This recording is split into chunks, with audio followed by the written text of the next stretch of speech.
პატარა ბიჭი ვზივარ და რითი დაგიხმაროთო და ისო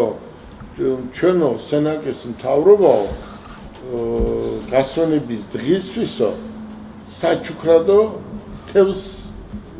ვიკიდითო თუ მოგცემთო ამ დროს აქ ძიანე შავები და ადგა ერთ-ერთი ადგა კი არა ესე პირდაპირ და ისო არაო დიდი მადლობაო აქო ვახო იყო დარსმელიძე ფოტელი კანონიერი კურდი ვახო გამოაგზავნისო აგერ 15 ტრაილერი თევზი მოვაო ვის უნდაო შენი თევზი და ეს რაიკომის მდივანი გააშაყირეს სავით უცებ ესე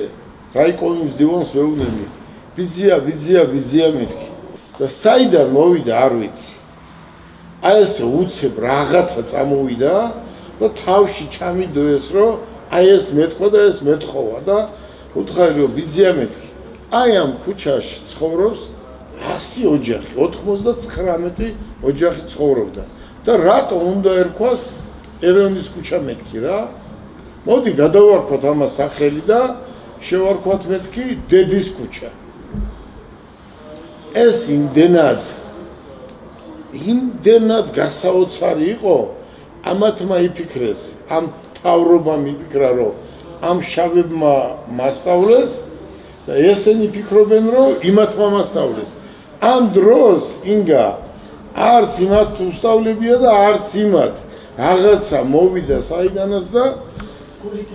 აი გულიდან რაც მოვიდა ხო ახლა და ეს რო უთხარი ეგრევე იმ წუთას დაავალეს ვიღაცებს რომ ამის ოფიციალური საბუთი გაეკეთებიათ 3 დღეში გაკეთდა ამ 99 ოჯახზე ტრაფარეტი და გასვენების დღეს სენაკში უკვე ტრაფარეტი გაკეთებული იყო ყველგან დედის ქუჩა წარმოიდგინე ახლა ეს რა დროა იცით ეს ის დრო არ არის რომ მერე რო ქუჩებს სახელებს არ ხვევდნენ და ვისი სახელიც უნდა იმას რო არ ხვევდნენ მე გეუბნები ამას ცოტა უფრო ადრე ახლა აქ შავები ხო არიან იქაც ცხოვრობენ იქით და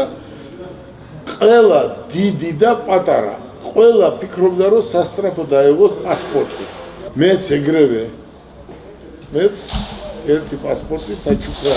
მომცეს და შეგიძლიათ ეს აჩვენოთ